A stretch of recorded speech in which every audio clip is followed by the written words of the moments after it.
The story surfaces most clearly in the correspondence of minor colonial clerks stationed along the tidal wetlands of Pointe-aux-Herbes.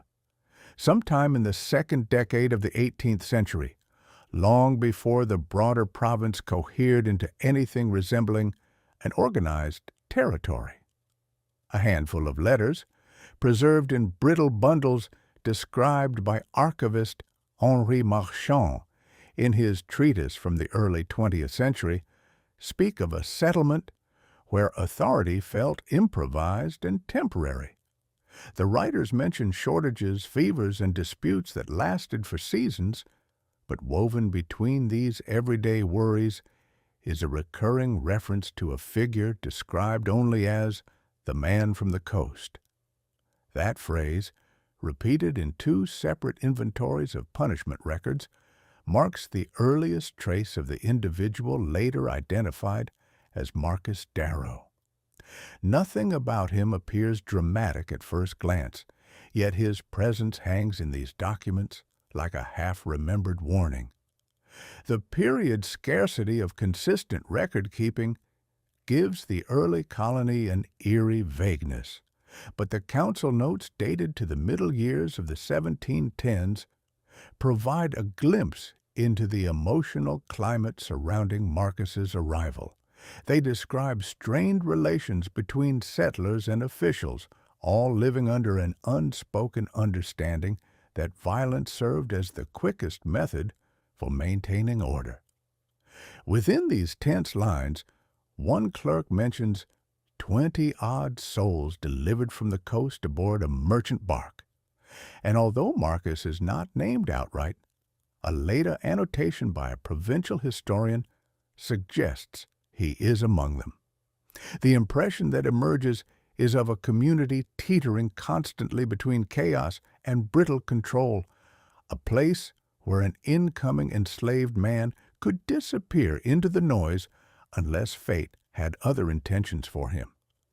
What becomes clearer as one reads further into the archival fragments is the growing sense of alarm that seeped into the settlement's administration.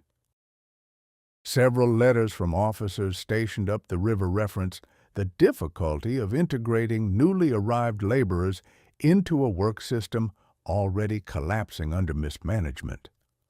One unnamed officer complains that the recent acquisitions showed signs of exhaustion and defiance upon disembarkation, as though their spirits had not yet been worn into submission. That assessment, faintly contemptuous, aligns with later oral testimonies collected in the 19th century, which describe Marcus as quiet during those first days, but not detached. The tension here rises almost invisibly. The colony, already unstable, has inadvertently added someone whose endurance masks a developing intention.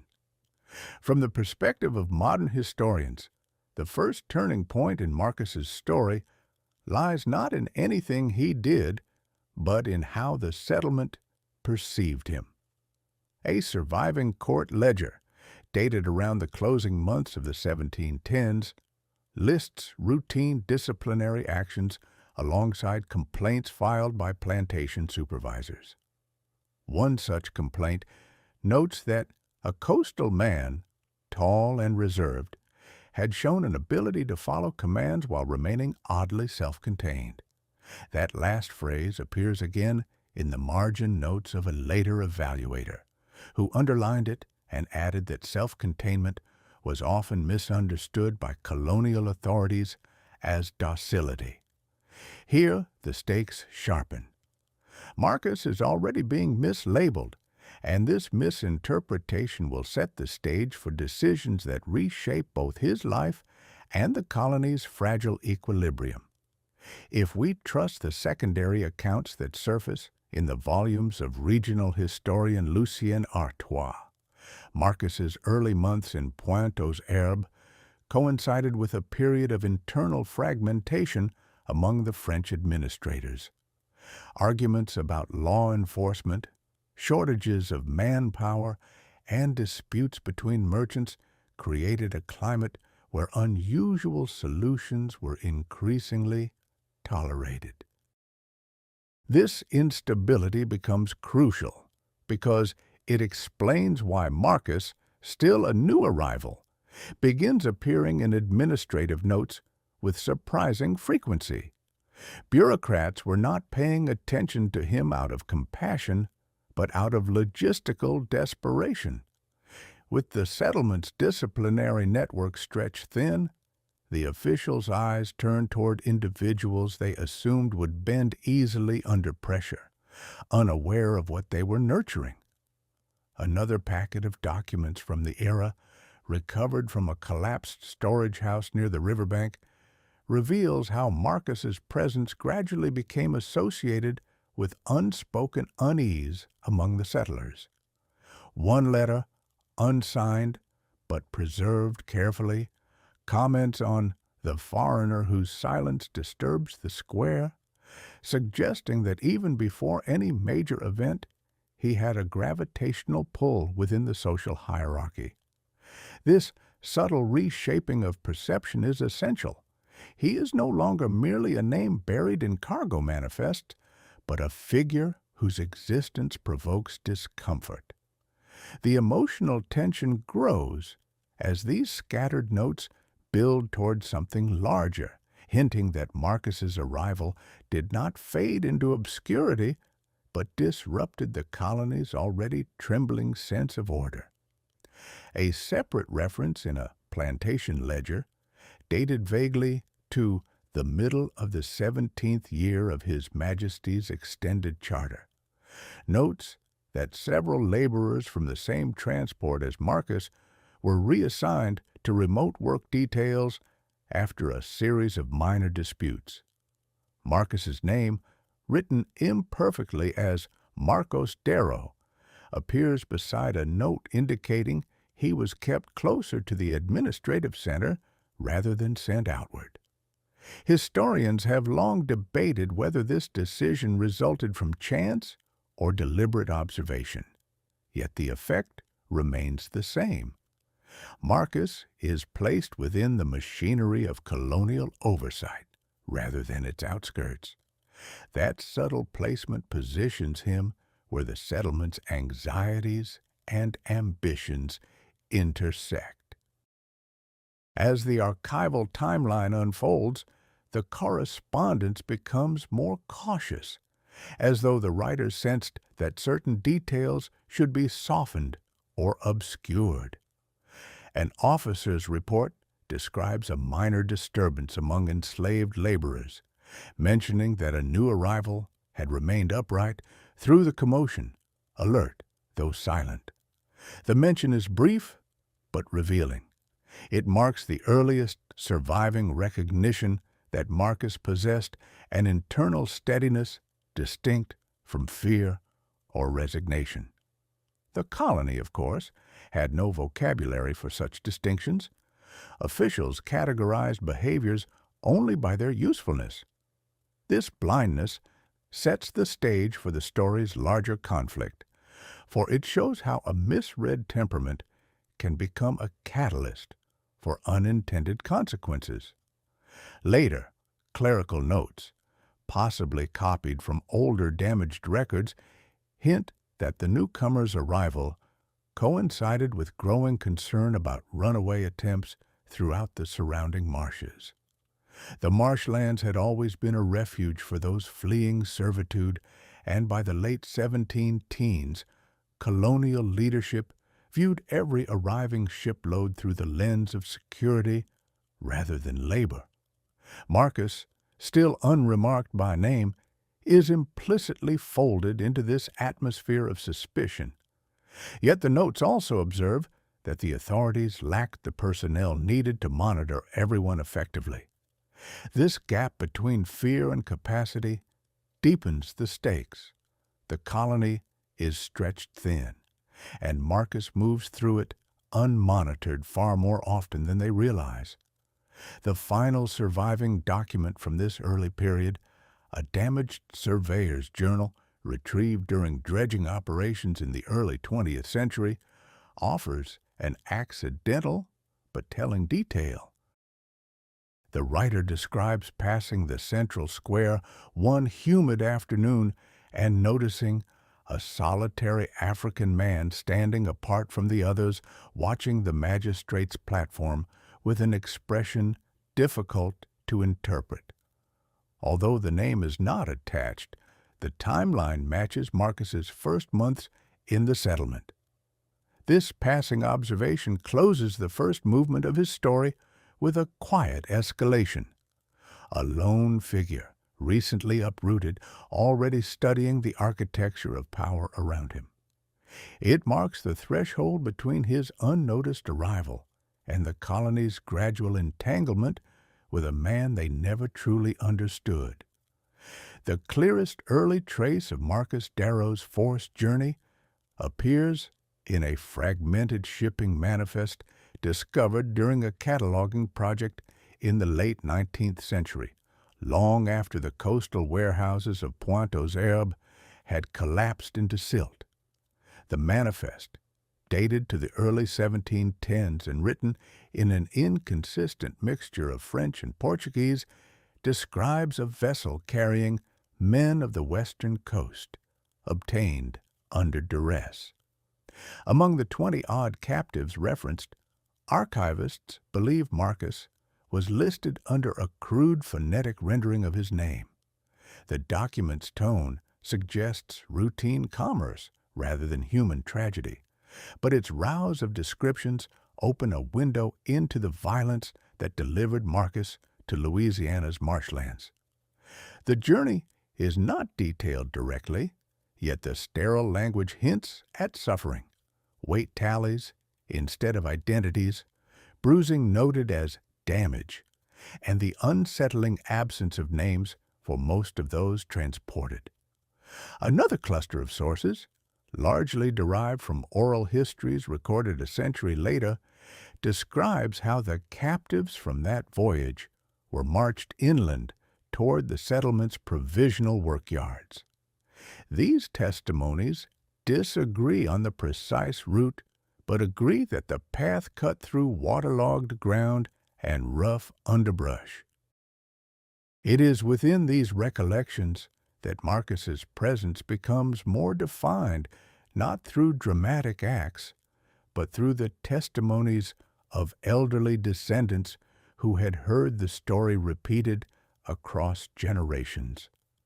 They mention a man who walked as though saving his breath for something ahead, a phrase that appears in 3 independent interviews.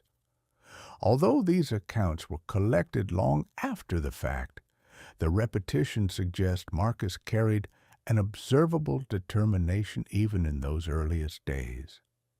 The stakes grow perceptibly here. His arrival is no longer just a bureaucratic entry, but the introduction of a person quietly nursing an inner momentum. A more formal reference surfaces in what remains of an inventory ledger compiled by a junior officer whose postings frequently shifted along the river outposts. In this ledger, dated approximately to the summer of the 17-teens, Marcus appears under the notation appropriate for central duties. That phrase, vague and unsettling, reflects the settler practice of assigning individuals based on physical assessment rather than skill or consent.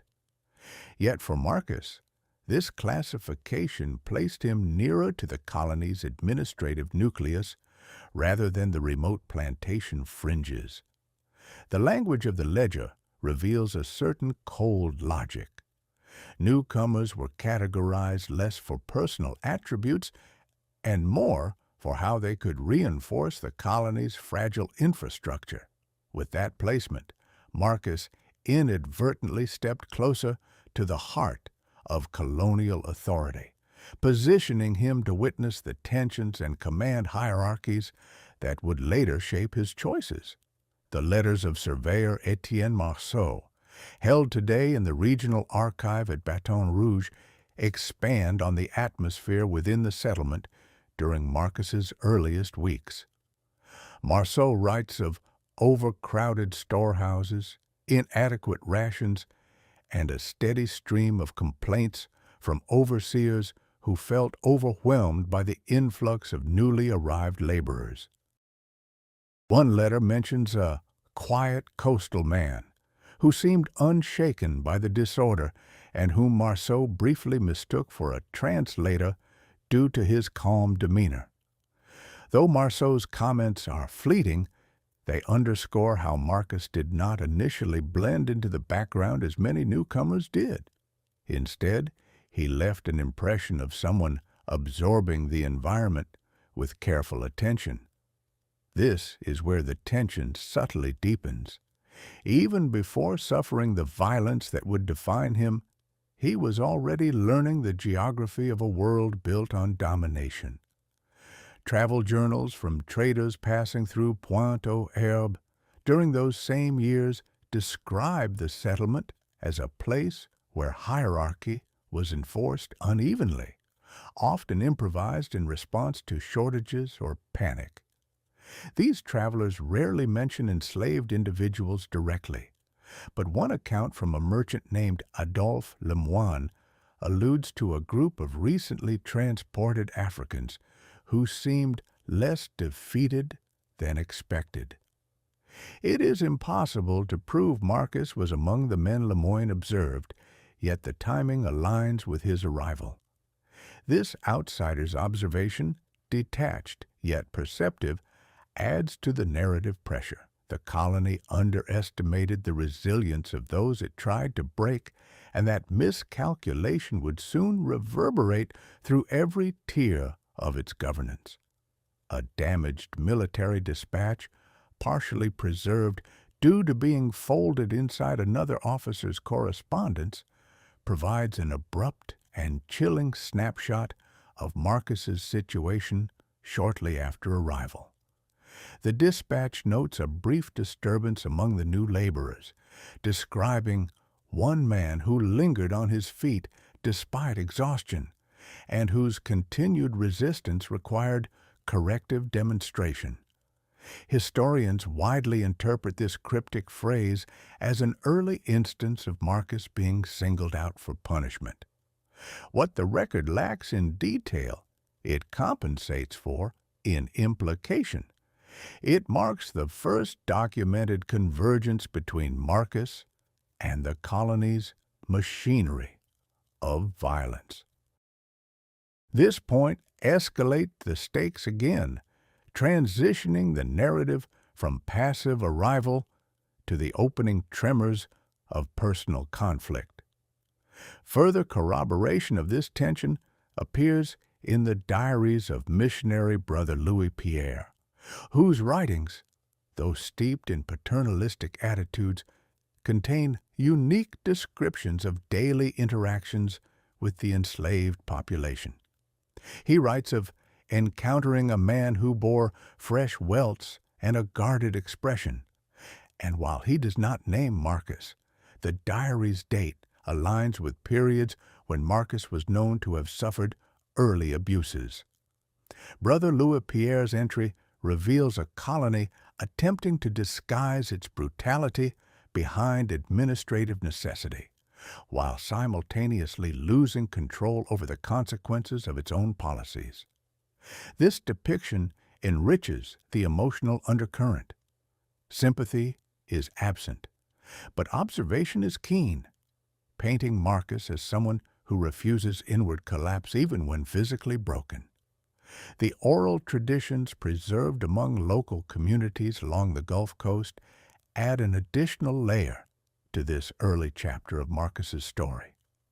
These stories, collected during anthropological surveys in the late 19th and early 20th centuries, frequently reference an unnamed man who survived where others faltered, and who later became the subject of whispered caution.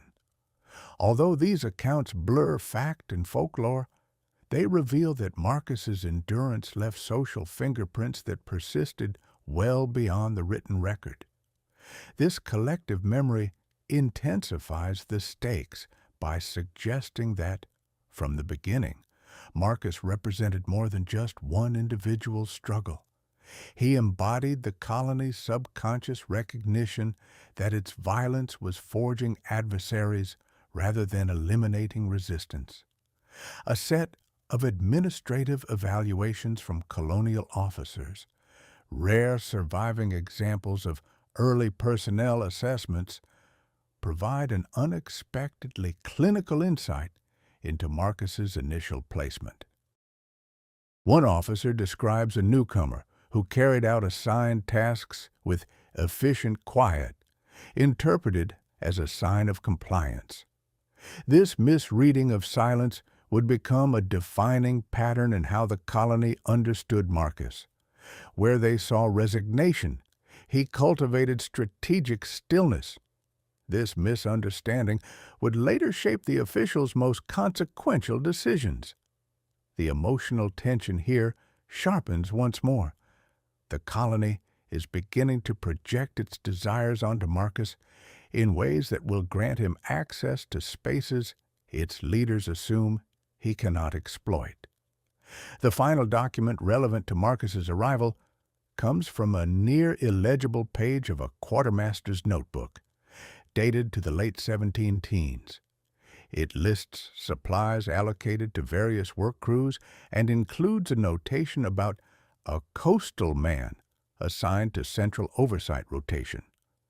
Though brief, this snippet confirms that Marcus was placed near the administrative center from the earliest phase of his captivity. It is a deceptively small detail with immense narrative weight. By situating him closer to decision-makers rather than remote fields, the colony inadvertently positioned Marcus within the orbit of its vulnerabilities. This marks the end of his introduction to Pointe-aux-Herbes and sets the story on a trajectory toward conflict far larger than the officials imagined. The earliest surviving account of Marcus Darrow's near-fatal punishment appears not in a formal report, but in a complaint filed by a plantation supervisor whose handwriting suggests haste and agitation. The document, dated tentatively to the early 1720s, describes a coastal runaway who was pursued into the outer marshes after disappearing from the work detail for several hours. Although the man is not named, the description of his height, age, and arrival year corresponds closely to Marcus. The supervisor claims the fugitive was apprehended after resisting capture, and although the report aims to portray the incident as routine, its margins contain notes from a later reviewer emphasizing the severity of the injuries inflicted. This contrast between official downplaying and later acknowledgement provides the first archival hint that Marcus endured a degree of violence far beyond enforced discipline. A second reference surfaces in the correspondence of Captain Armand Leroux, who oversaw patrols along the northern stretches of Pointe-aux-Herbes. Leroux's letter to a colleague mentions a prolonged pursuit through swamp terrain, led by the colony's chief slave catcher, Thibault Renard, whose reputation for brutality appears in multiple contemporary writings. Leroux describes the captive as still breathing but scarcely able to stand when brought back, though he expresses mild irritation at being forced to divert manpower for the operation. Historians who cross-reference these letters with other disciplinary logs concluded that the survivor must have been Marcus. The stakes rise markedly here. This is the first surviving document linking Marcus directly to the man who would later become the focal point of his quiet vendetta. A later entry in Renard's own logbook, now held at the State Archive in New Orleans, adds grim detail to the episode. Although much of the log is written in stiff, unemotional prose, one section describes the capture of an enslaved laborer who attempted to flee despite evident exhaustion, and Renard notes delivering what he called corrective measures. This euphemism appears repeatedly in Renard's documentation, generally standing in for severe beatings or public demonstrations meant to deter further escape attempts. The log's impersonal tone conceals the true scale of the violence, but ink, smears, and an unusually heavy hand in the writing suggest agitation during recording. The emotional stakes escalate again. Marcus's survival of Renard's cruelty marks a turning point that would later define his internal resolve. Another piece of corroboration emerges from an unlikely source. A missionary report penned by Father Jacques Montreuil, whose visits to the settlement often involved tending to wounded laborers. In one entry, Montreuil recalls tending to a man with injuries so deep that the flesh could scarcely knit, adding that the patient spoke little but remained conscious of every word spoken around him. Although Montreuil avoids naming individuals, scholars analyzing his notes alongside other records have concluded he was almost certainly describing Marcus in the aftermath of Renard's assault. This particular entry is crucial because it highlights not only the physical damage but also Marcus's acute awareness of his surroundings, which contradicts later official claims that he was mentally broken by the event. Testimony collected from descendants of enslaved communities in the region adds a powerful yet intangible dimension to this chapter of Marcus's life. Several elders recount stories passed down from ancestors who witnessed a man being carried back to the workyards stripped of strength but not of spirit. Although folklore tends to round off historical complexities, the consistency across these oral traditions suggests the event had a significant impact on the enslaved population. It marked Marcus as someone who endured punishment that would have killed many others. This shift in communal perception represents another rise in tension. Marcus becomes a symbol of survival, even though he had not sought such attention. A plantation accountant's notebook discovered during an estate sale in the early 20th century reveals an administrative angle often overlooked. The accountant notes the cost of medical supplies and reduced labor output following a disciplinary incident involving a coastal worker, indirectly acknowledging the scale of Marcus's injuries. While the financial perspective may appear detached, it confirms that the assault had tangible repercussions on the colony's economy, reinforcing the argument that the punishment exceeded the typical threshold of corrective violence. This entry connects Marcus's suffering to the settlement's broader instability, pushing the stakes further as his survival becomes intertwined with administrative strain. Additional detail emerges in a battered quarterly census where Marcus appears marked as unfit for field duty for multiple weeks. Such annotations were rare, as injured enslaved workers were usually returned to labor as quickly as possible. The extended recovery time implies severe trauma and suggests that Marcus's ability to return to functionality surprised those in charge. Later, historians point out that individuals who survived such brutality often carried psychological scars that shaped future decisions, and Marcus seems to fit this pattern. This census entry deepens the narrative by highlighting an institutional misjudgment. The officials believed he would return weakened, not sharpened by experience. The personal writings of surveyor Etienne Marceau, introduced earlier in Marcus's story, reappear in this chapter with an entry containing a striking observation. Marceau describes seeing a laborer he believed to be Marcus shortly after recovery, noting the man's measured gait and unusual calm, qualities Marceau found disconcerting given the severity of the injuries previously reported.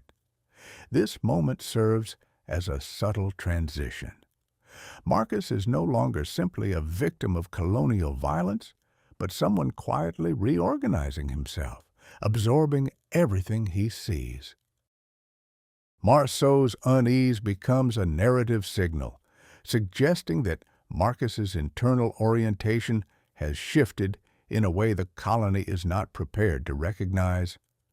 As tension continues to mount, an unsigned memorandum preserved among council papers describes the need for additional surveillance on recent troublemakers, including a coastal survivor whose endurance had surprised several officers. Although the memorandum stops short of recommending further punishment, it suggests that Marcus had entered the administrative conversation as a potential threat, not simply a laborer requiring discipline. This internal suspicion, though mild at first, reflects the colony's growing discomfort with an individual who had demonstrated an ability to outlast what should have destroyed him. The stakes heighten. Marcus has become an object of attention at the managerial level. The final document marking the end of this period is a physician's invoice submitted to the colonial treasury, charging for bandages, salves, and days of treatment provided to an unnamed laborer listed only as the survivor. Scholars widely agree this was Marcus, given the timing and the rarity of such extensive treatment for an enslaved person. The invoice concludes with a terse note from the physician stating that the patient will live, though not as expected. That phrase has been the subject of considerable commentary, as it captures the moment the colony unknowingly preserved not an incapacitated worker, but a man who would eventually pose a far different kind of challenge. With this, the foundational trauma that shaped Marcus's path reaches its conclusion, leaving him changed and the colony unaware of what it had set in motion. The administrative correspondence of Pointe-aux-Herbe from the mid-1720s reveals a colony straining under the weight of its own improvised systems. And it is within these strained documents that the outlines of a dilemma begin to take shape. Letters exchanged between junior magistrates speak of overcrowded jails, a backlog of sentences awaiting enforcement, and a growing reluctance among settlers to participate in public punishment duties. One magistrate laments that no free man will soil his name by carrying out the harsher orders, a statement later underlined by a historian who identified it as an early sign of the settlement's disciplinary crisis. These tensions formed the backdrop against which Marcus Darrow's earlier ordeal was already fading in the officials' minds, replaced by a more pressing logistical concern. The colony needed someone to assume the responsibilities no one else would accept. A more revealing perspective comes from a memorandum drafted by the settlement's legal clerk, Pierre Adouville, whose surviving notebooks frequently expose the gap between administrative theory and daily practice. In one entry, Adouville describes the council's growing frustration with the lack of volunteers for punitive roles, explaining that the position carried such deep social stigma that even lesser criminals refused it. This stigma, rooted in French legal tradition, meant that executions and severe punishments were typically delegated to individuals who had already been ostracized. But Pointe-aux-Herbe lacked a sufficient pool of such outcasts, leaving the officials in an escalating bind. This problem, though mundane on the surface, marks a critical shift. Bureaucratic desperation was about to intersect with Marcus's existence in a way that would alter the colony's trajectory. Traders passing through the region left behind journals that, while largely focused on commerce, occasionally captured local gossip. One such journal, kept by the itinerant merchant Claude Firmin, mentions that the colony's council was entertaining extreme options to resolve its punishment shortage, including the possibility of compelling an enslaved man to fill the vacancy. Firmin expresses mild astonishment, noting that such a proposal risked undermining the already precarious hierarchy separating enslaved laborers from positions of judicial authority. Yet officials appeared willing to experiment, so long as it restored order. Firmin's observation helps escalate the stakes. The colony was preparing to violate its own social logic, unaware of the consequences that violation would unleash. A battered set of council minutes from the same period confirms that discussions about appointing an enslaved executioner were not merely speculative. The minutes describe a debate in which several members argued that assigning the duty to an enslaved person would avoid social contamination while also ensuring obedience through existing controls. Although Marcus is not mentioned by name, the timing aligns with the period immediately following his recovery from Renard's brutality.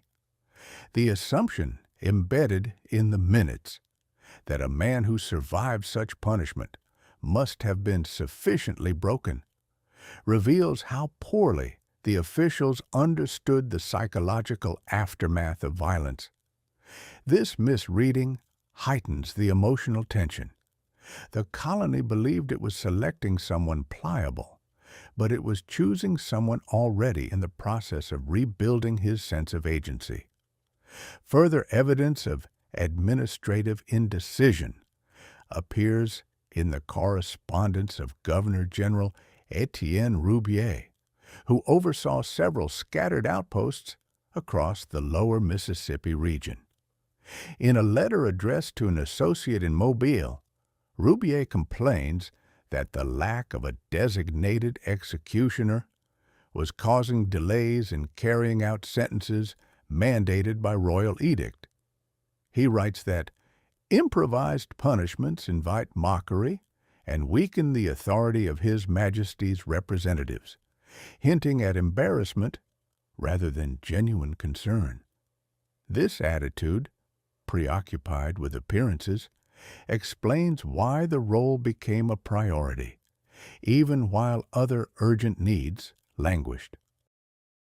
Roubier's letter also alludes to a promising candidate already within our possession, a phrase modern scholars widely interpret as the first indirect reference to Marcus being considered for the position. Additional insight comes from the notes of Quartermaster Julien Morteau, whose ledgers occasionally expand into commentary about the colony's internal workings. Morteau records that, after prolonged debate, the council sought someone who could not only perform the punishments, but could also be isolated from ordinary society, thereby preventing the community from linking the executioner to the colony's moral order. Enslaved laborers fit this criteria, at least in the minds of the officials. Morteau's commentary reveals the cold calculus that guided the decision. By selecting someone who lacked formal citizenship, they believed they could sidestep the shame associated with the position. This reasoning, though pragmatic to them, reflects yet another escalating miscalculation. The diaries of Brother Louis Pierre reappear during this period of deliberation, offering a theological lens through which the debate unfolded. He expresses dismay at rumors that the role would be offered to someone whose life has already been torn asunder by injury and servitude, arguing that such an assignment risked damnation for both the enforcer and the administrators. Although his objections held no practical influence, they indicate that the idea of appointing an enslaved executioner generated moral discomfort even among the colony's more conservative figures. Yet the council pressed forward, motivated by necessity rather than conscience. This clash of ethical unease and bureaucratic determination intensifies the stakes yet again. Contemporary letters from plantation owners add a final dimension to the colony's predicament.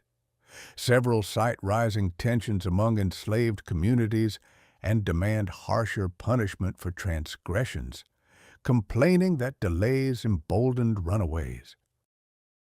With pressure mounting from influential landholders, the council viewed the appointment of an executioner not merely as administrative housekeeping, but as essential to maintaining social order.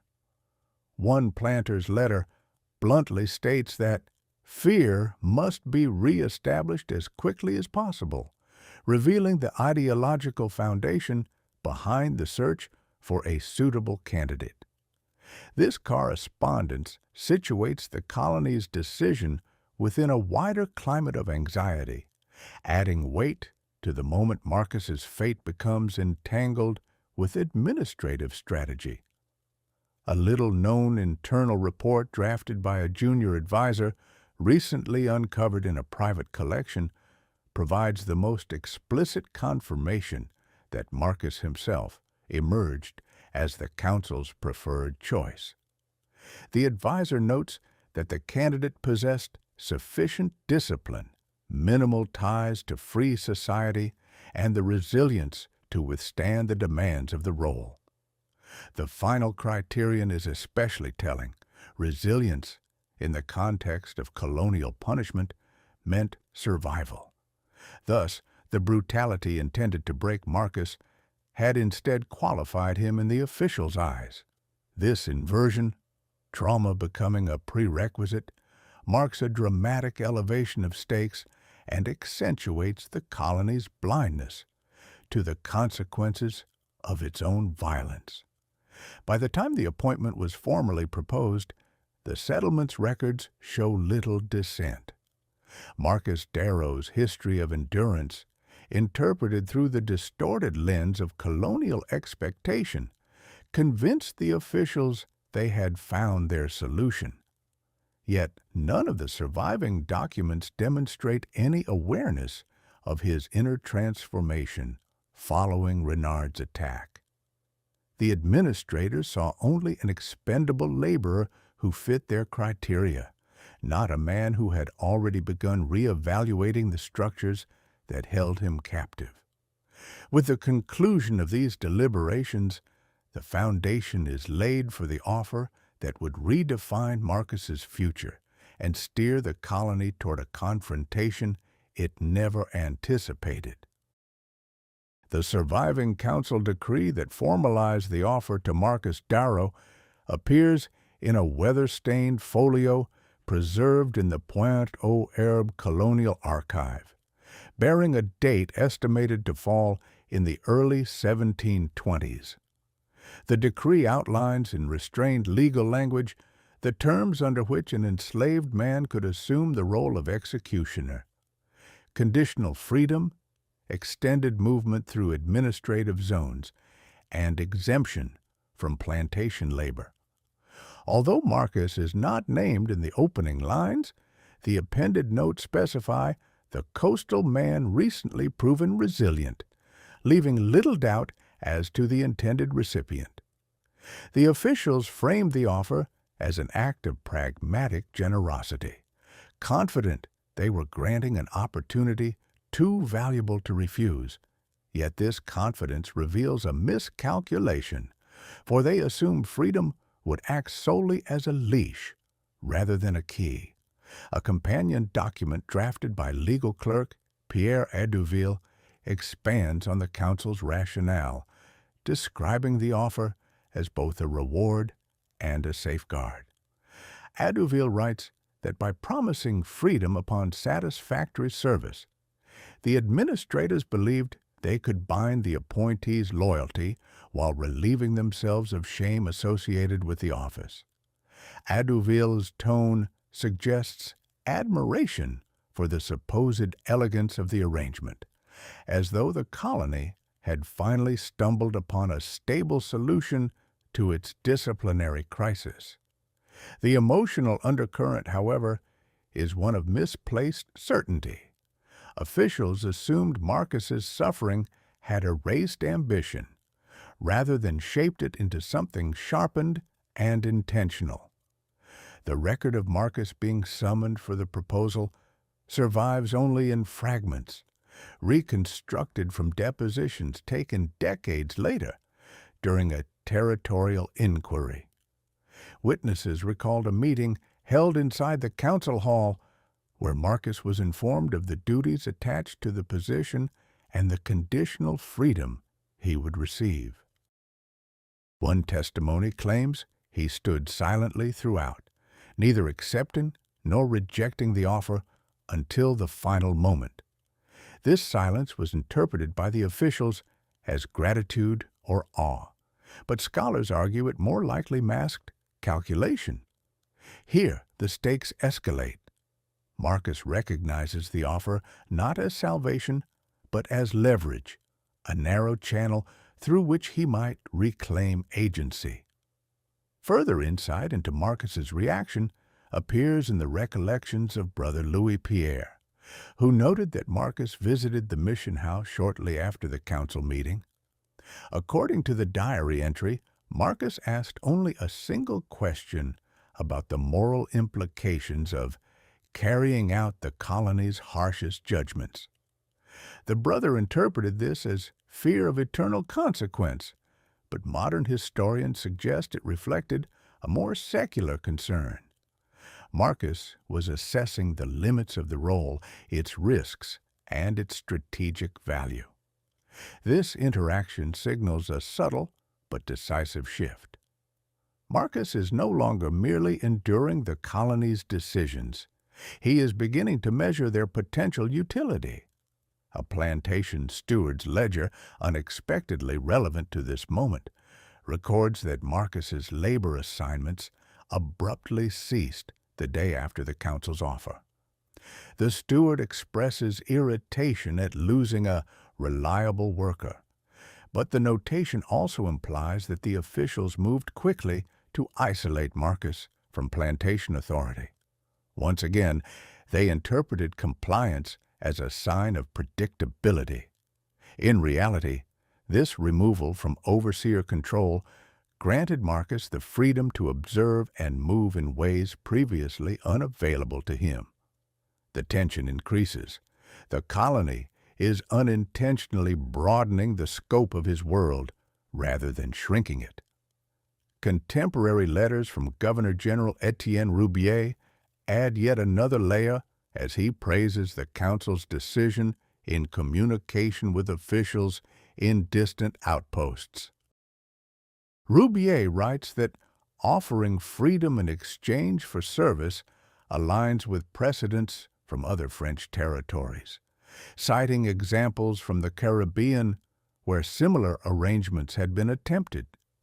Yet he misreads the psychological landscape of Pointe-aux-Herbiers, assuming the enslaved population would view the decision as proof of colonial benevolence.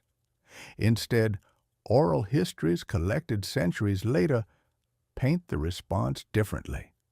Many enslaved people viewed the appointment with a mix of caution and fascination, uncertain whether Marcus was betraying them or maneuvering in ways they could not yet grasp.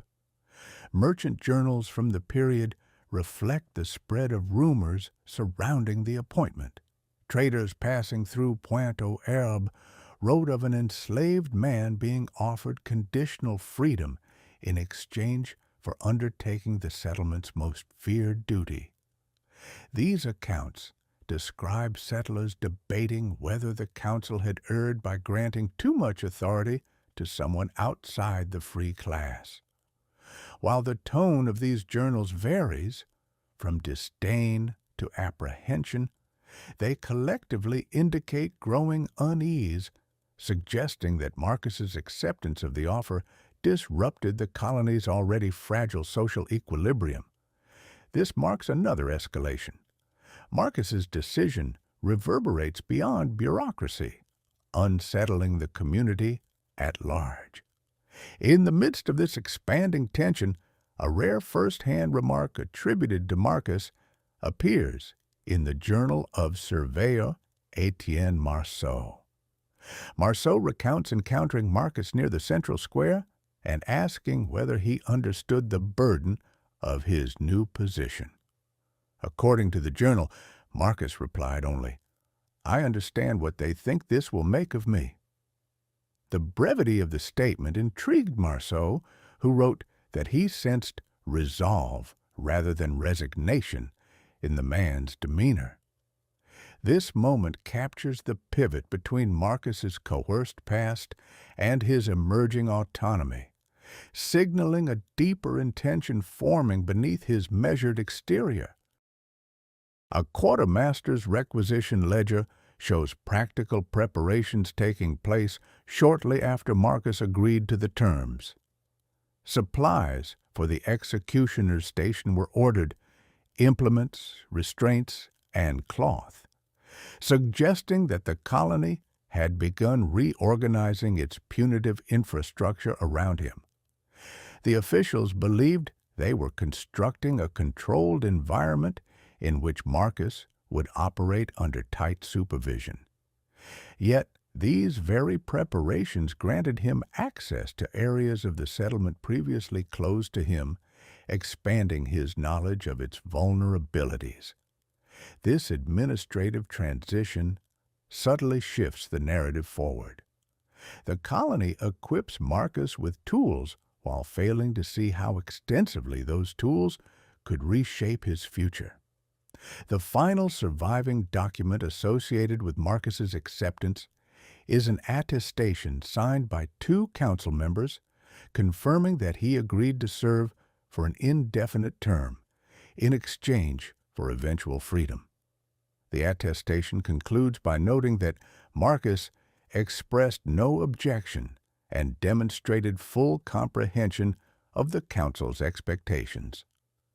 The officials' confidence radiates through these lines, but their interpretation of his silence reveals their blindness. They believed they had secured obedience through incentive. In truth, they had offered Marcus something far more potent, a sanctioned position from which he could observe the colony's inner workings and, in time, reshape the balance of power. The earliest indication that Marcus Darrow's new position granted him unusual access appears in a requisition ledger compiled by Quartermaster Julien Morteau, who recorded that Marcus was permitted to move freely between the central administrative block, the armory, and the council's storage house during the earliest days of his appointment.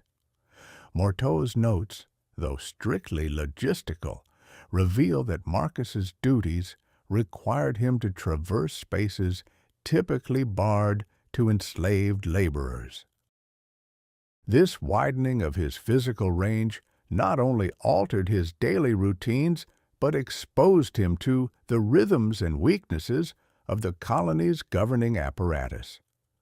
Morteau's later annotations, added during an audit several years after the fact, confirm that the council did not initially consider the implications of granting an enslaved man visibility into the infrastructure meant to contain him. A clearer picture emerges from the correspondence of Magistrate Henri Toussac, whose letters to his brother include detailed commentary on the settlement's growing dependence on Marcus in his new capacity. Toussac describes how Marcus was summoned to the council hall to witness sentencing procedures, sometimes being asked to clarify logistical concerns before punishments were carried out. This proximity to judicial proceedings placed Marcus in the same room as officials who normally treated enslaved individuals as invisible. Toussac notes his own discomfort seeing Marcus stand among the council seats, adding that the man appeared to observe every gesture and whisper with an unsettling focus. The tension deepens here as Marcus's quiet presence starts to unsettle those who had elevated him without considering the cost. Journal entries by Surveyor Etienne Marceau, already familiar to the narrative, offer further insight into Marcus's expanding role. Marceau remarks that Marcus often lingered near storage yards where weapons and restraints were kept, taking a careful interest in how guards rotated shifts and secured the premises.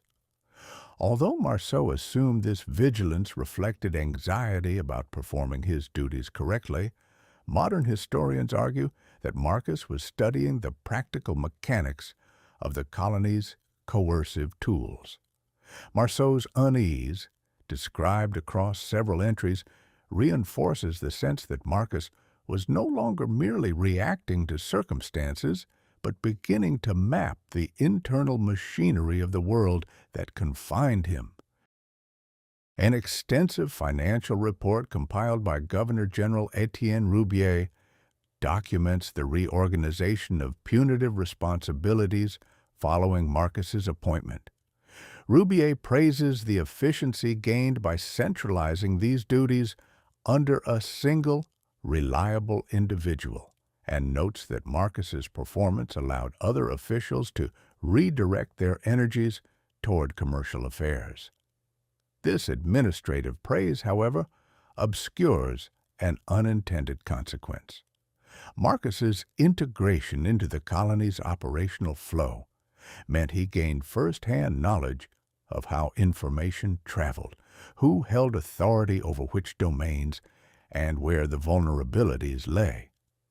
The colony believed it had found a stable solution, but in doing so, it provided Marcus with insight few enslaved people ordinarily possessed. Merchant journals from the mid-1720s contained scattered observations, confirming that Marcus was increasingly viewed as a fixture within the administrative quarter. One trader describes seeing him escorting guards between posts, while another recounts witnessing him retrieve documents from a clerk's office.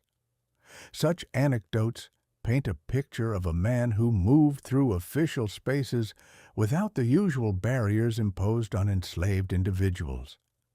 These journals also reveal growing speculation among townspeople about the wisdom of granting such access, with some settlers questioning whether the council had overreached. Here, the stakes escalate. Marcus's visibility is no longer a bureaucratic detail, but a source of widespread unease. Missionary Brother Louis Pierre, writing during the same period, provides emotional texture to these developments. He describes an encounter with Marcus one morning outside the mission house, noting the man's calm demeanor and the way he seemed to listen to the colony's pulse. Although the phrasing is metaphorical, the brother's observation captures something significant.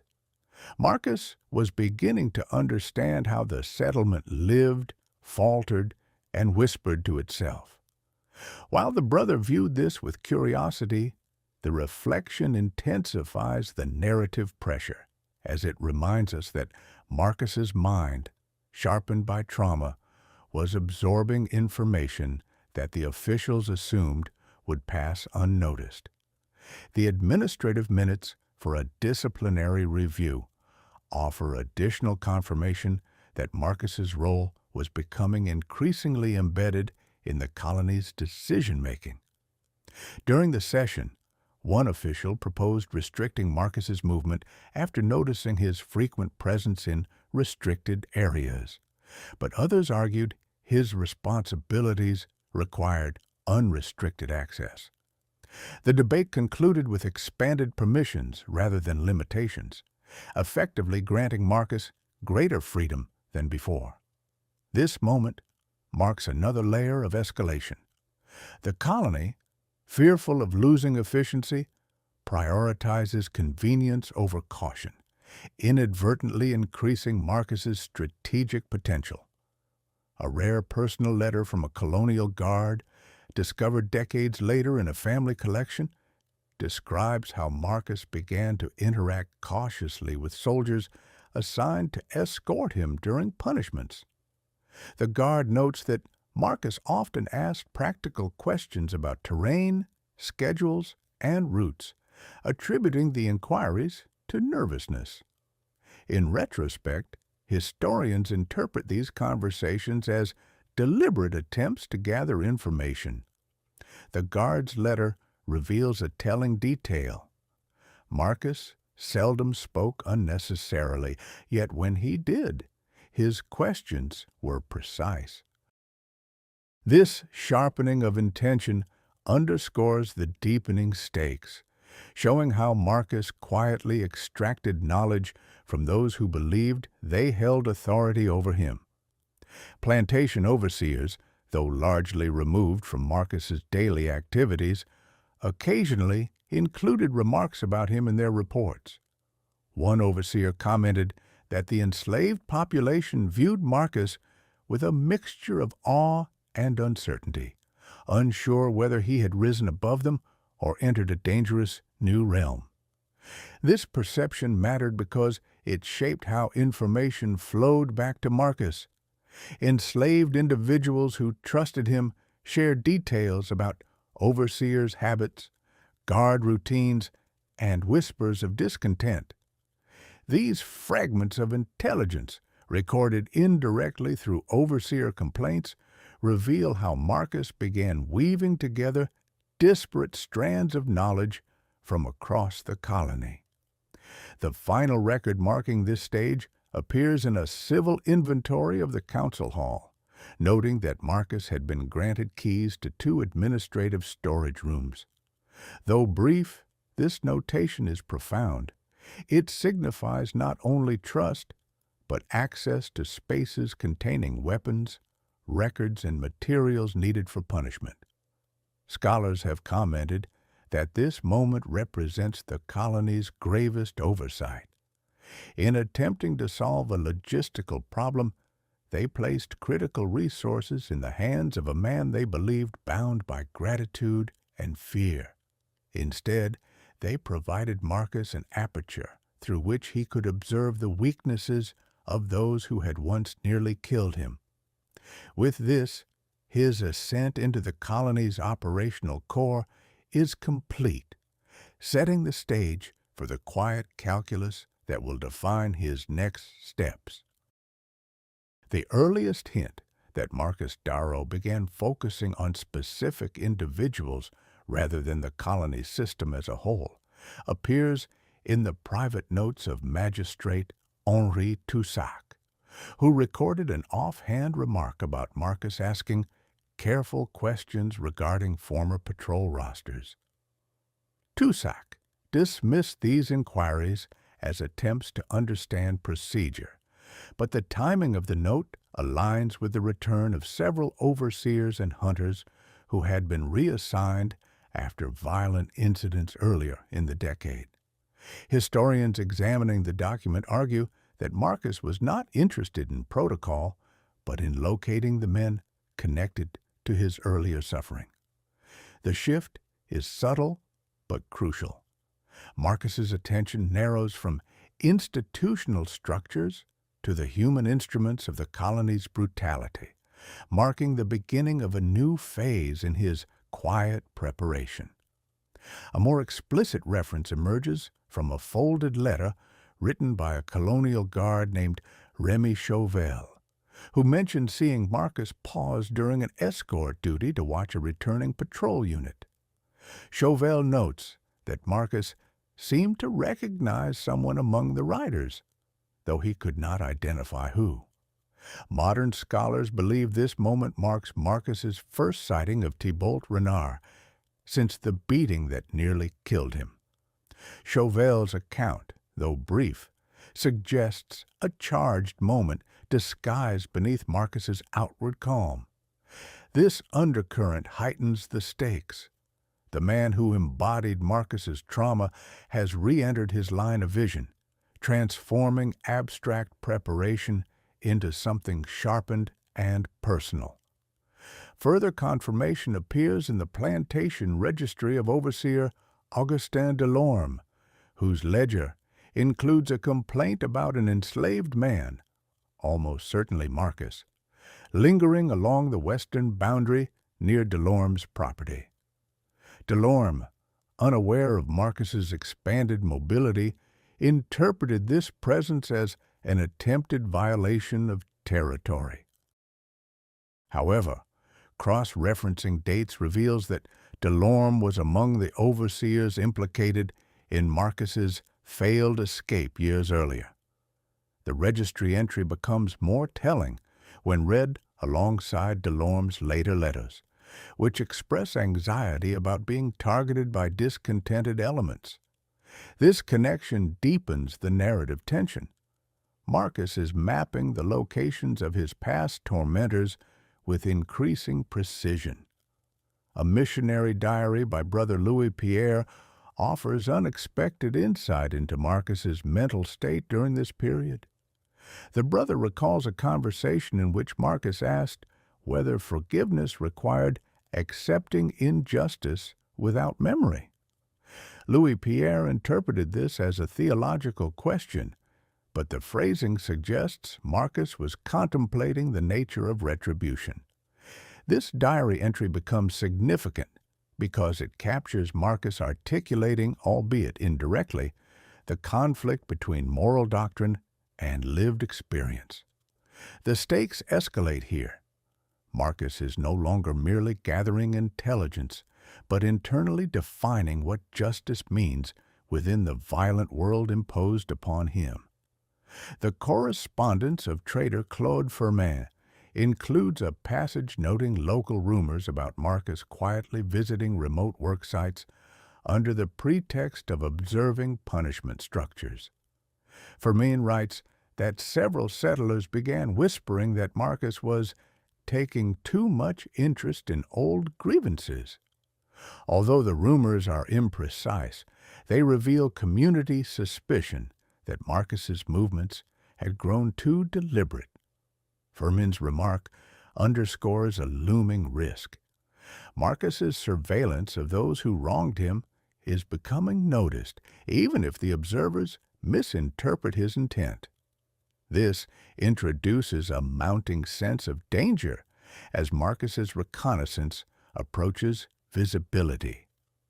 Additional clarity comes from a faded page of the Council's security ledger, which lists several patrolmen, including Renard, as newly reassigned to routes intersecting Marcus's authorized travel zones.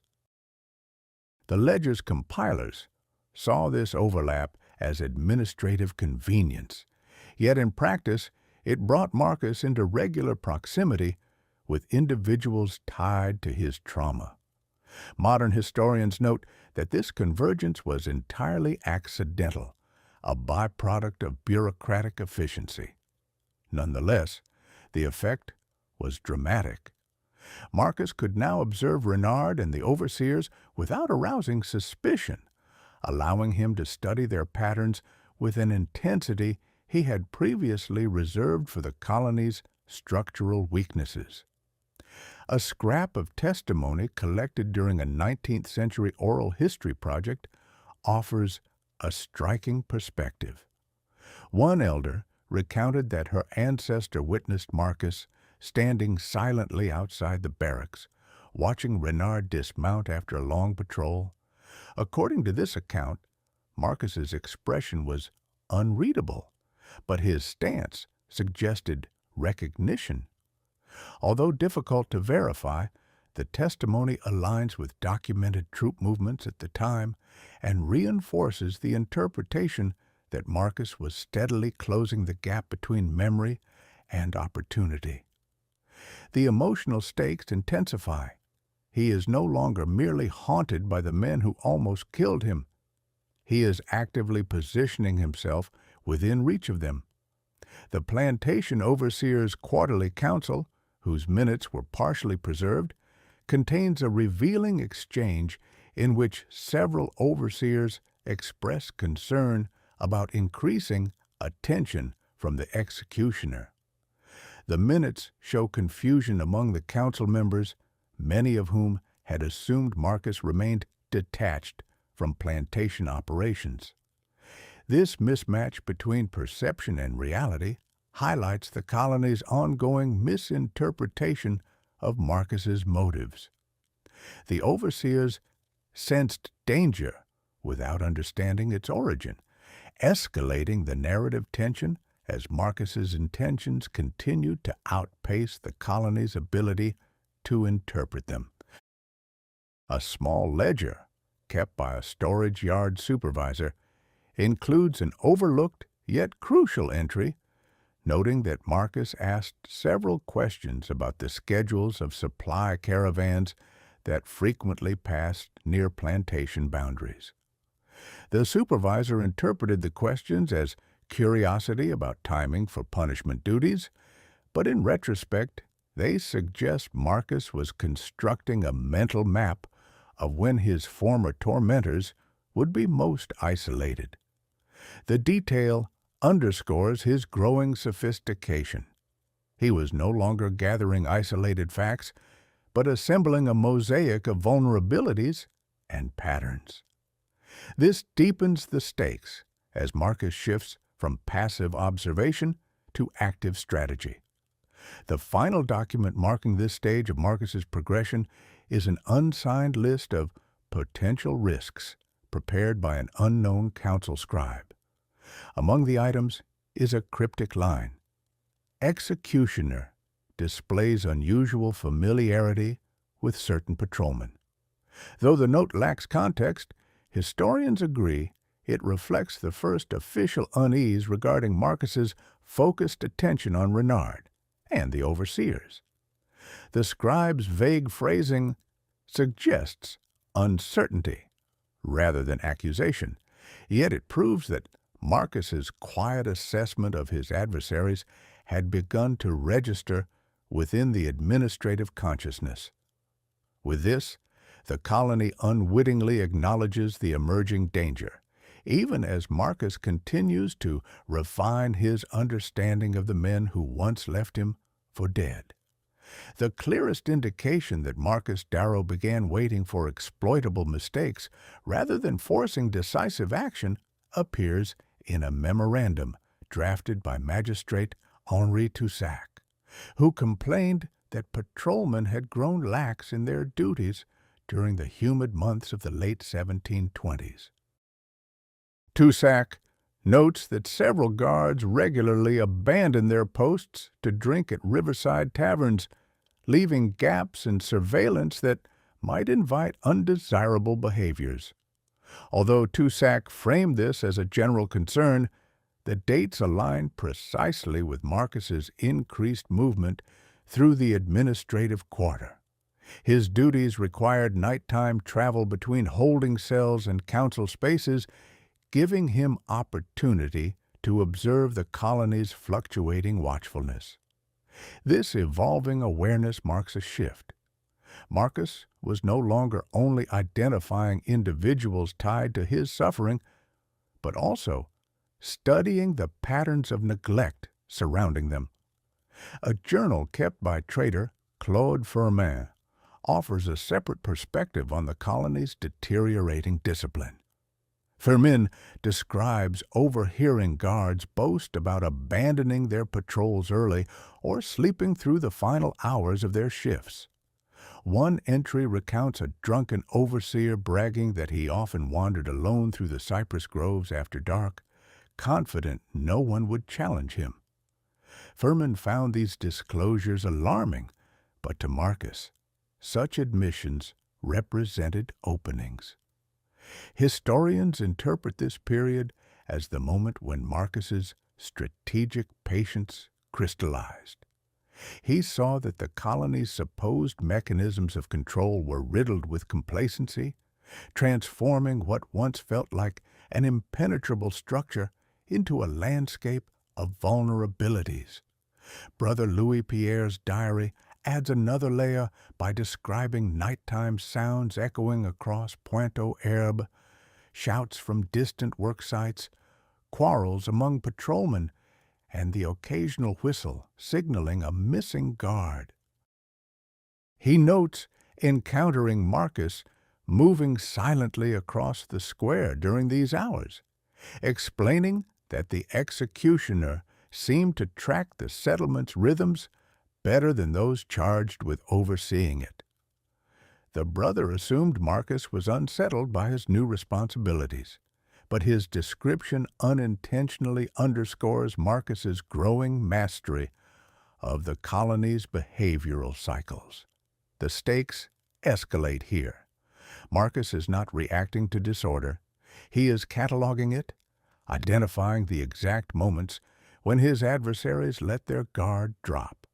An administrative review of patrol conduct, partially preserved in the Roubier archive, contains several reprimands issued to Thibault Renard's hunters. The reprimands cite repeated failure to report sightings of runaways, as well as incidents of hunters returning late from patrol with contradictory explanations. The review characterizes Renard's force as increasingly undisciplined, a note later underlined by a territorial auditor.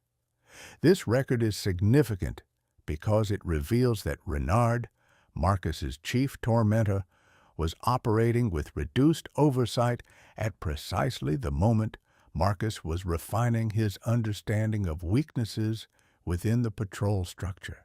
The emotional tension heightens.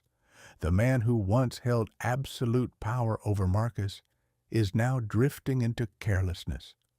A logbook belonging to guard Remy Chauvel provides more granular detail about conditions during this period. Chauvel writes that several patrolmen had begun taking unofficial routes home after long shifts, cutting through forest trails rather than following the designated roads near the barracks. He describes these detours as attempts to avoid supervisors who monitored the gates. This behavior, while trivial to the guards, had immense strategic value to Marcus. The trails were isolated, visibility was low, and no witnesses passed through at late hours.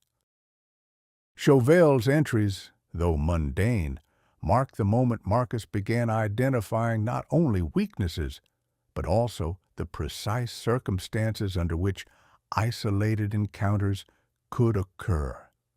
Plantation overseer Augustin Delorme's letters to a colleague expand the picture by documenting rising tensions among enslaved laborers across the outskirts of Pointe-aux-Herbes. Delorme notes that whispers of retaliation circulated after several harsh punishments, creating anxiety among overseers. He attributes these rumors to malicious influences from the Central Quarter, which historians now interpret as coded reference to Marcus, whose appointment created unease among those who had previously felt secure in their brutality. As overseers became more paranoid, their behavior grew erratic. This instability offered Marcus new insight.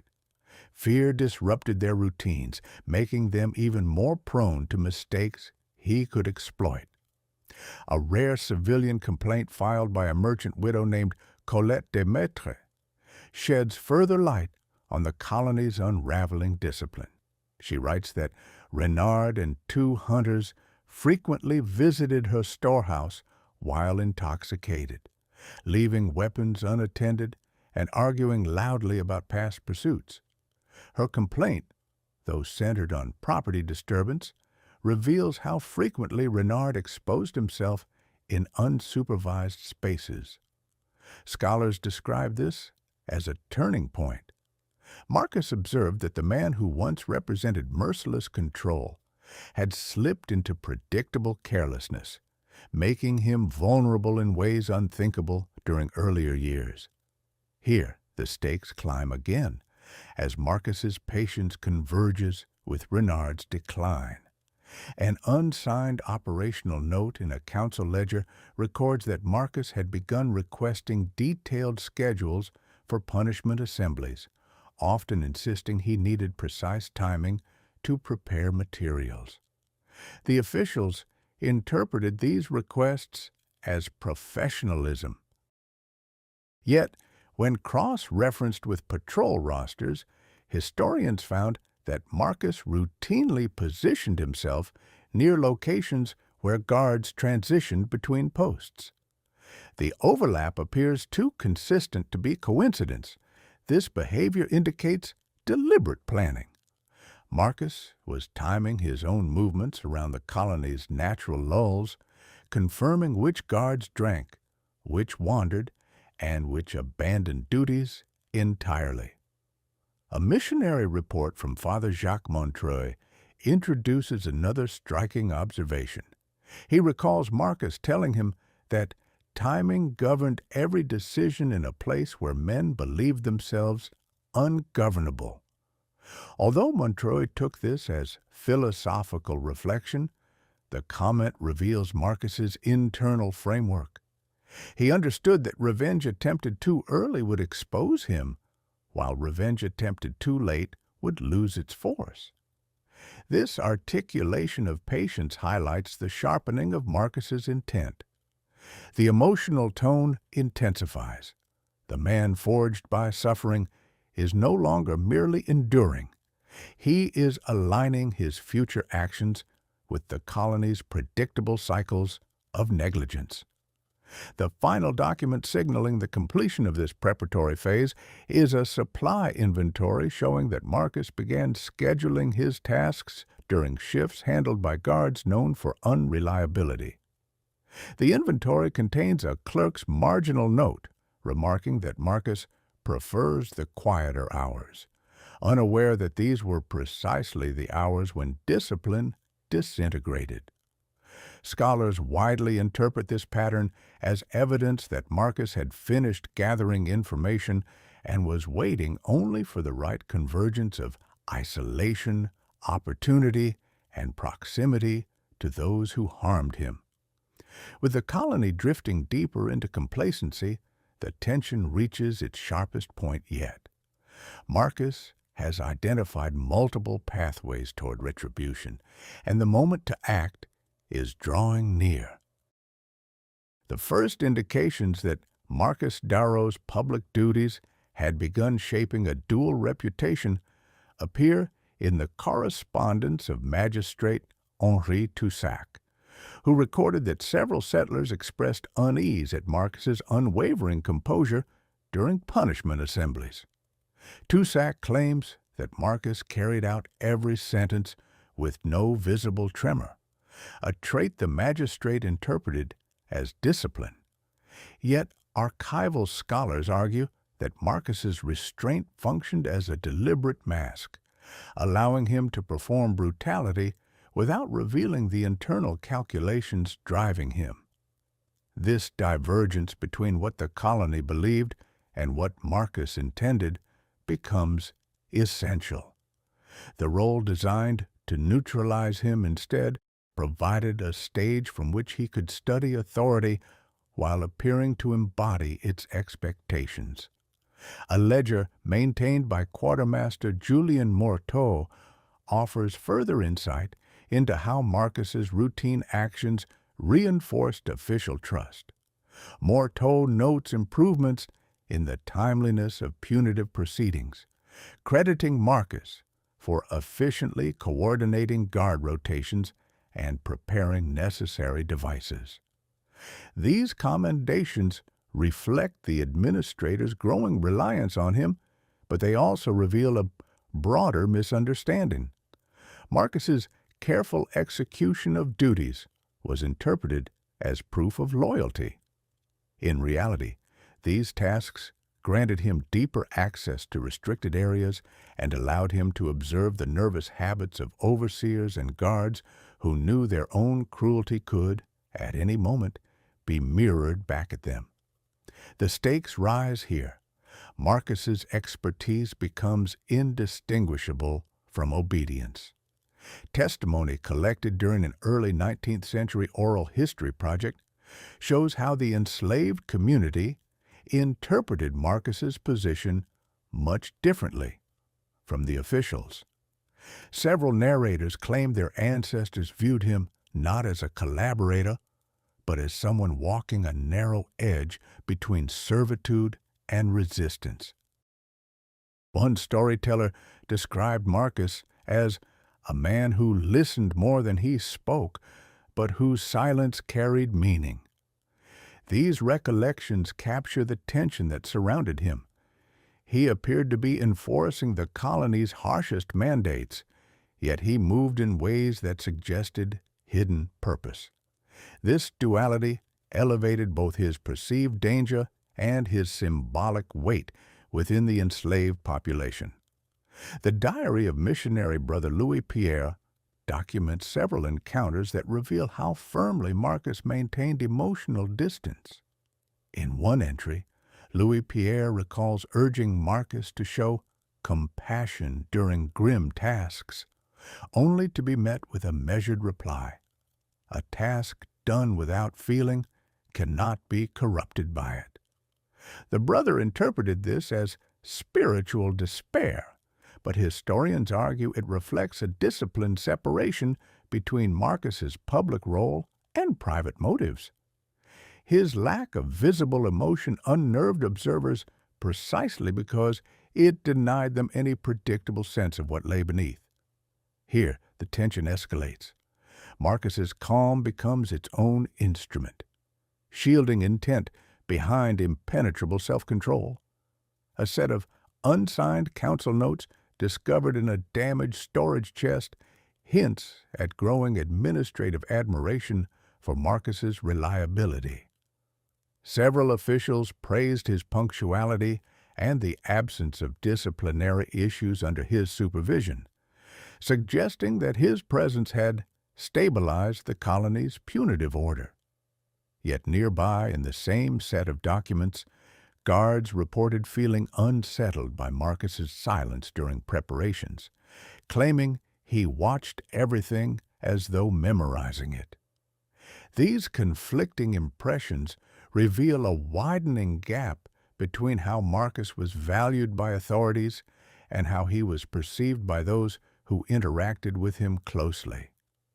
This divergence intensifies the stakes. The people most skilled at reading danger sensed its outline forming.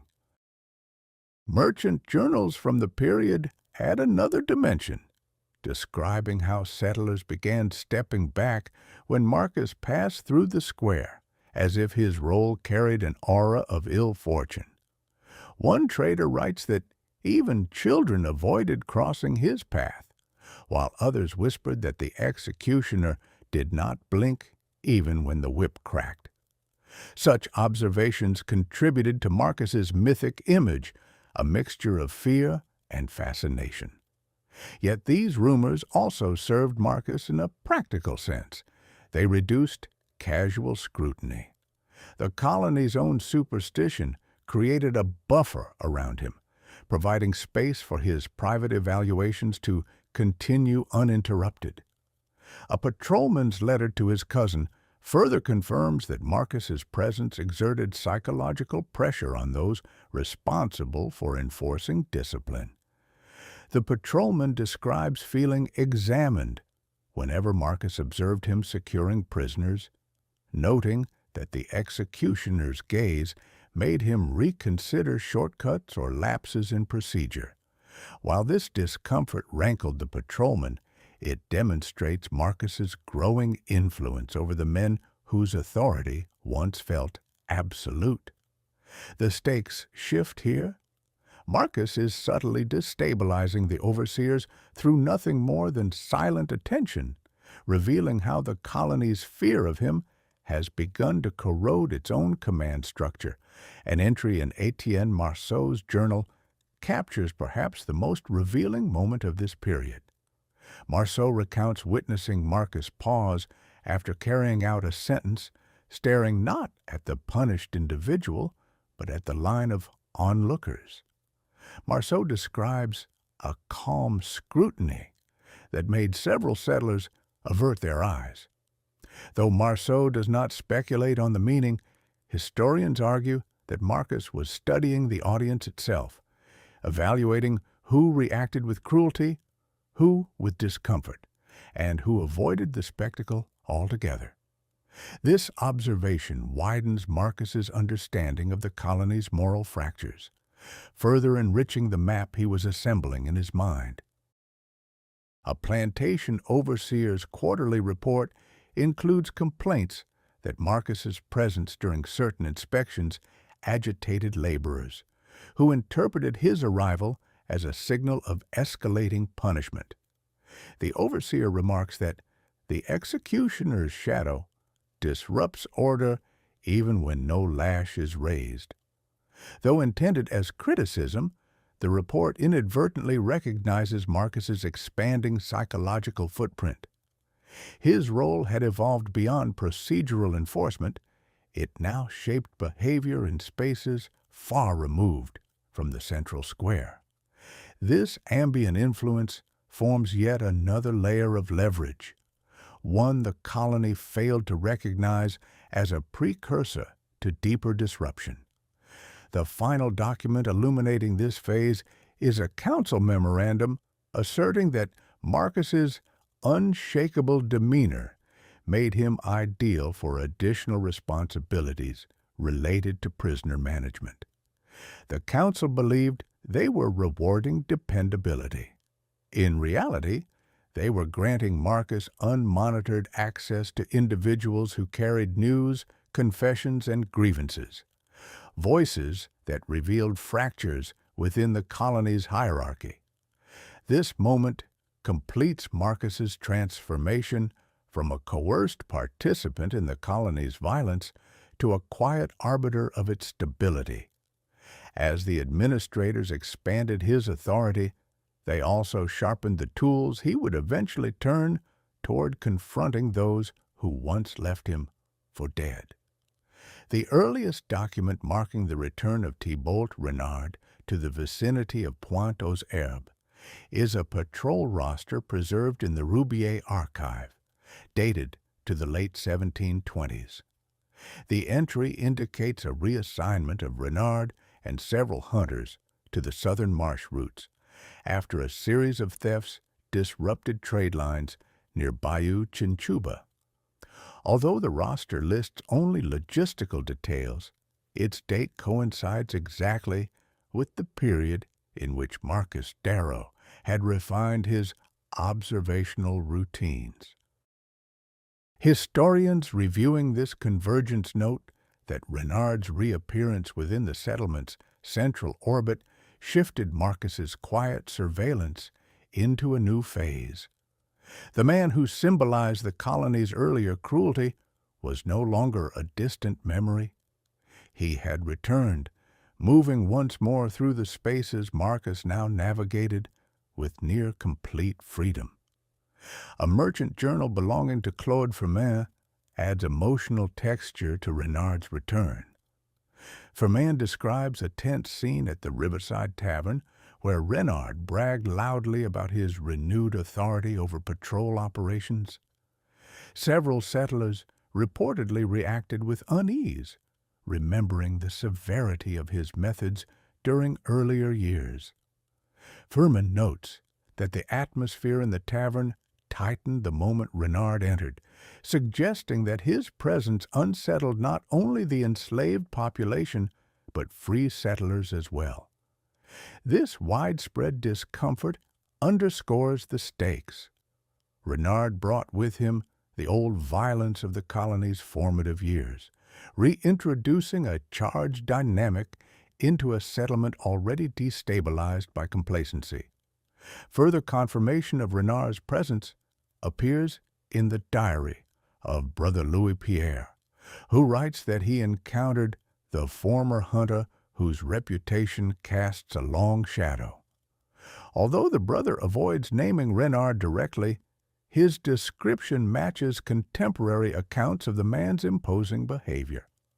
Louis Pierre notes that Renard seemed distracted, scanning the square as though searching for someone. Scholars now interpret this behavior as Renard anticipating potential resistance from those he had harmed before. Yet Renard was unaware that the executioner observing him was the same man he had nearly killed years earlier. This moment marks a profound escalation. Two trajectories shaped by violence were now intersecting again, though only one participant recognized the full weight of the encounter. A council memorandum drafted shortly after Renard's reassignment reveals the administrative perspective. Officials praised his experience in marsh navigation and claimed his return would strengthen regional security. They appeared oblivious to the social impact of reinstating a man whose brutality had become legendary. The memorandum also assigns Renard periodic duties within the Central Quarter, guaranteeing that his path would cross Marcus's with increasing frequency. This bureaucratic oversight demonstrates how little the administrators understood about the emotional terrain beneath their procedural decisions. They believed they were reinforcing order. In truth, they were positioning Renard directly within Marcus's growing field of intention. The plantation overseer Augustin Delorme, returning to his estate after a brief absence, recorded in his quarterly report that he saw Marcus near the administrative boundary watching the patrol riders return. Delorme assumed Marcus was inspecting guard readiness for upcoming assemblies, but historians argue that Marcus's attention was fixed on identifying Renard's patterns. The report includes a detail of Renard dismounting and exchanging terse words with Delorme, remarking that the hunter appeared irritated at having been reassigned. This passing observation reveals that Renard had returned not in triumph, but under pressure, his authority fraying at the edges. The stakes tighten. Marcus was witnessing not the strength of an enemy, but the early signs of his vulnerability. A guard's letter to his cousin, discovered in a family ledger, provides additional insight. The guard describes escorting Renard through the central square and noticing Marcus standing nearby, motionless as the patrol passed. The guard writes that Renard seemed not to recognize Marcus, but grew visibly tense when he noticed the executioner observing him.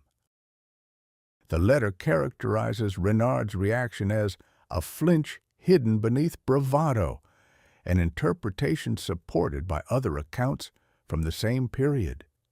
This moment represents the first recorded instance of Renard feeling unsettled by Marcus's presence, even without recognizing his identity. The dynamic begins to shift. Power is no longer anchored solely in past violence. A storage yard supervisor's log contains a brief but telling entry noting that Marcus began adjusting his work hours to overlap with Renard's patrol transitions. Although the supervisor assumed Marcus was accommodating council scheduling, historians interpret this overlap as deliberate. By aligning his movements with Renard's predictable routes, Marcus gained opportunities to observe Renard's habits without raising suspicion. This pattern suggests that the long-awaited convergence had reached a critical threshold. Marcus was no longer analyzing the colony's weaknesses broadly, but tightening focus on the man responsible for his near death. One of the most striking documents from this period comes from a trader who claimed to witness an exchange between Renard and a junior patrolman. According to the account, Renard lectured the patrolman about vigilance, insisting that danger hides where silence lingers. The irony of this statement is difficult to ignore. Renard, without realizing it, had articulated the very method Marcus had perfected, a form of silence that concealed intent while absorbing every detail. This narrative echo reinforces the shift underway. Renard sensed danger, but attributed it to external forces, failing to understand that it stood only a few paces away. A missionary letter from Father Jacques Montreuil reveals how the tension between Marcus and Renard permeated the colony's atmosphere even before any explicit confrontation. Montreuil writes that the executioner moved with an unusual deliberateness, and that several parishioners expressed concern that something unspoken was unfolding within the settlement. Although Montreuil lacked the context to interpret these signs, his observations capture a growing unease shared by enslaved laborers and settlers alike. The moment of reckoning had not yet arrived, but a collective intuition sensed its approach. The final document signaling that Marcus's preparation had reached its decisive stage is a council remark, noting that Renard had been assigned temporary quarters near the barracks for ease of deployment. The remark appears mundane, but its implications are immense. Renard would now remain within an area Marcus routinely traversed as part of his duties. Scholars widely interpret this as the moment when the converging paths of hunter and survivor became unavoidable. Marcus had spent years building knowledge, patience, and opportunity. With Renard's return to the colony's core, the space between past and present collapsed, setting the stage for the irreversible encounter Marcus had been preparing for since the day he first stood back up from Renard's blows.